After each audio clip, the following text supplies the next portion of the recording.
সকালে ঘুম থেকে উঠে যদি দেখেন বাইরে বৃষ্টি হচ্ছে আর নাস্তা একদম রেডি আপনার সামনে, তাহলে কেমন হয় বলুন তো? হাই এভরিওয়ান, আসসালামু আলাইকুম। কি অবস্থা সবার, কেমন আছেন? ভোরে ঘুম থেকে উঠে দেখছি যে অনেক বৃষ্টি হচ্ছে, আর সকালবেলা বৃষ্টি হলেই প্রথম টেনশন মেয়ের স্কুল নিয়ে। আকাশের এই অবস্থা দেখে আমি আবার ঘুমিয়ে গিয়েছিলাম। ঘুম থেকে উঠেই তো আমি সারপ্রাইজ হয়ে গেলাম, দেখলাম যে মেয়ের বাবা নাস্তা বানাচ্ছেন।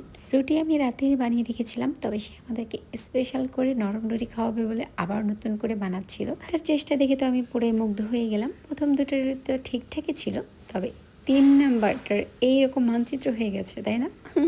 মানচিত্র হলেই বা কি, তার চেষ্টার কোনো কমতি ছিল না। ভাজি দিয়ে রুটি খাওয়া তার বেশ পছন্দের, তো স্পেশাল করে আমার জন্য একটা পরোটা বানিয়ে দিয়েছে। পরোটাটা বেশ কুরকুরে আর নরম ছিল। থ্যাংক ইউ সো মাচ এত মজাদার নাস্তা খাওয়ানোর জন্য। তারপর চলে গেলাম দুপুরের রান্নাবান্না করতে, আর সেখানে কুলফি মালাই নিয়ে এসেছিল মেয়েকে স্কুল থেকে নিয়ে আসার সময়। আর এটা অনেক বেশি মজাদার, তাই না? মনে হয় কম বেশি সবাই আমরা এই কুলফি মালাইটা খেয়েছি, আর ভিডিও কোনো ধারণ করতে পারিনি, সোজা খাওয়া দাওয়া করে নিলাম। বেশ অনেকদিন ধরে আমি অ্যাক্টিভ নই ব্লগিংয়ে, তবে এবার ভেবেছি আবারও ব্যাক করব। সবকিছুর জন্যই আসলে সময়ের প্রয়োজন, আর আমার এখন সময়টাই খুব কম, এতটা ব্যস্ত থাকি। তবে এবার থেকে আমি আবার চেষ্টা করব পর্যাপ্ত সময় দেওয়ার আমার ব্লগিংয়ে। সবাই আমার জন্য অনেক বেশি বেশি দোয়া করবেন যেন আমি সবকিছু একসাথে সামলে উঠতে পারি। আর এই ড্রেসটা বানাতে বানাতে আজকের মতো বিদায় নিচ্ছি। অবশ্যই আপনাদের দোয়াতে আমাকে রাখবেন। আজকের মতো আল্লাহ হাফিজ, আসসালামু আলাইকুম।